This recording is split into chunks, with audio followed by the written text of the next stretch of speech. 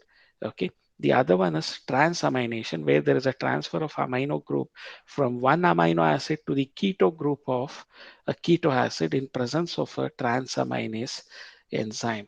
So glutamic acid is the main amino acid, which is a donor from which the transfer of amino group takes place and other amino acids are formed through transamination. Okay, the keto group of a keto acid, they'll be converted into amino acid by the donation of amino group from glutamic acid. In plants, you are going to notice that asparagine and glutamine are the two most important amides found in plants, and they are also structural part of proteins. So how are this asparagine and glutamine formed? See, asparagine is obtained from aspartic acid.